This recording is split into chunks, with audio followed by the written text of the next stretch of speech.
प्रधानमंत्री मोदी और गृह मंत्री अमित शाह राजनीति के वो दो नाम जिन्होंने देश की सियासत में वो कीर्तिमान स्थापित किया है जिसकी कल्पना राजनीतिक पंडितों ने भी नहीं की थी।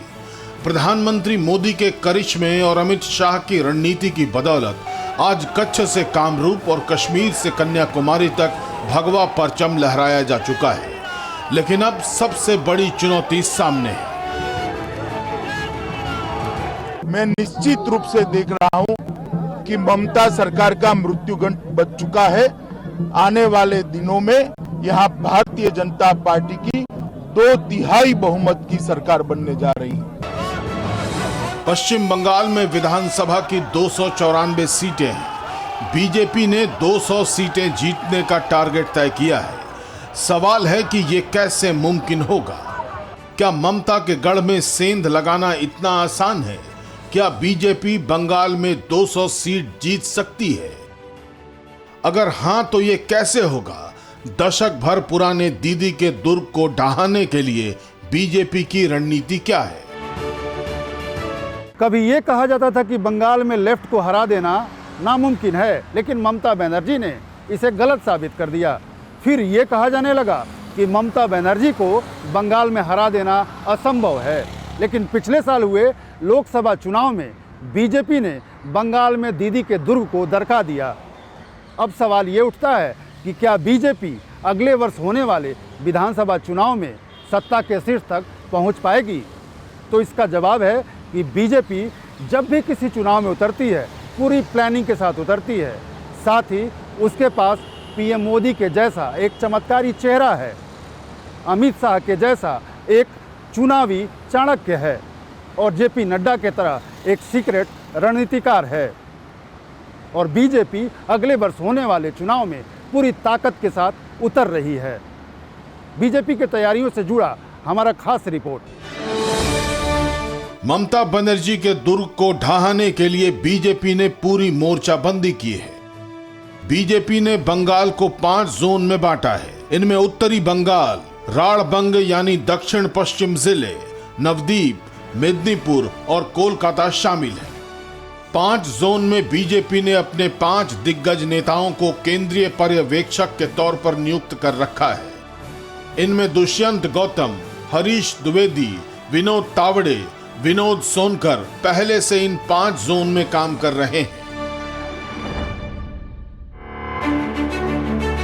देश के 5 राज्यों को अगर छोड़ दिया जाए तो बाकी के राज्यों में बीजेपी या तो सत्ता में है या रही है। अगर अकेले नहीं भी रही है तो सरकार का हिस्सा रही है।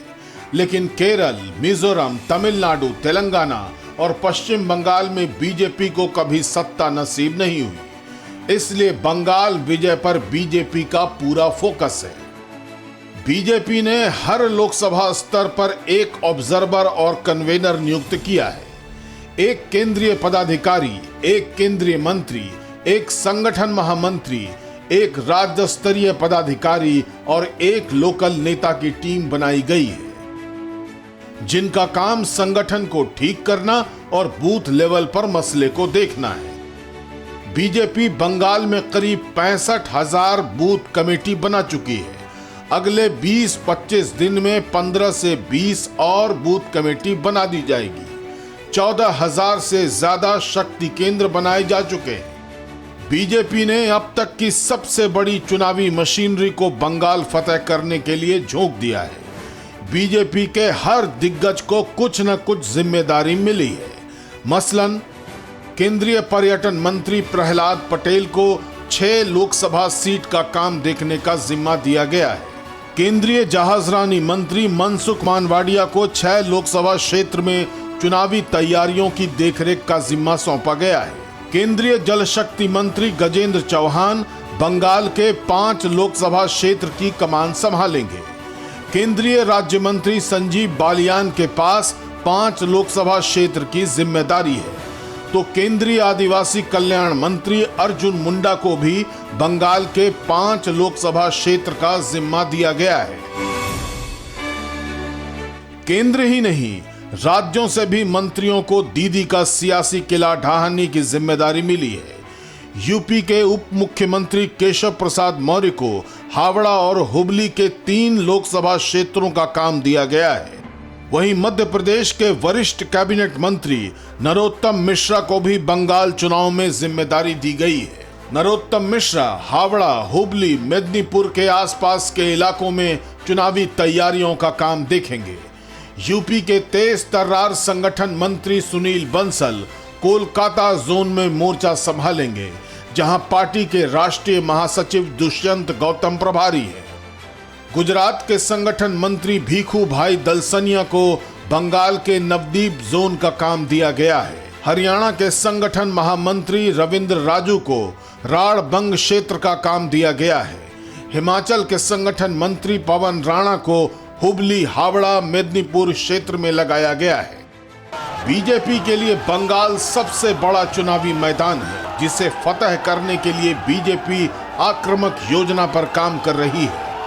खबरें हैं कि हर महीने अमित शाह और बीजेपी के राष्ट्रीय अध्यक्ष जेपी नड्डा बंगाल दौरा करेंगे। हर दौरे में 2 दिन राज्य में बिताएंगे।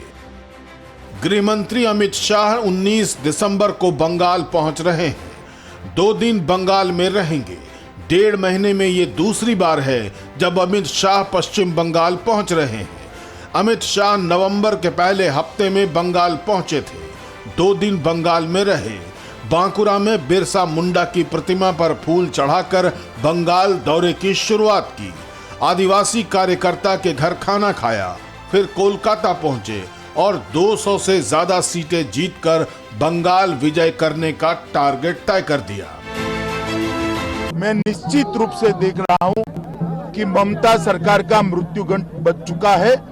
आने वाले दिनों में यहां भारतीय जनता पार्टी की 2/3 बहुमत की सरकार बनने जा रही है। बंगाल फतह के लिए बीजेपी ने जिस तरह से जोर लगाया है, ऐसे में इससे इनकार नहीं किया जा सकता कि ममता बनर्जी को भी एहसास हो चुका है कि 2021 में बंगाल की बाजी आसान नहीं है। इसलिए टीएमसी नेताओं की बौखलाहट भी नजर आने लगी है।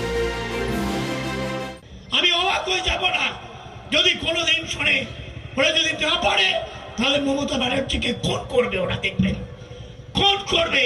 আমি আজ ঘোষণা করে দিয়ে যাচ্ছি। सवाल है, क्या टीएमसी नेताओं की बयानबाजी बंगाल में बदलाव का इशारा कर रही है? बंगाल में लेफ्ट और कांग्रेस को पीछे छोड़कर बीजेपी अब निर्विवाद रूप से नंबर 2 की पार्टी बन चुकी है। अब उसकी नजर राज्य में नंबर 1 पार्टी बनने पर है।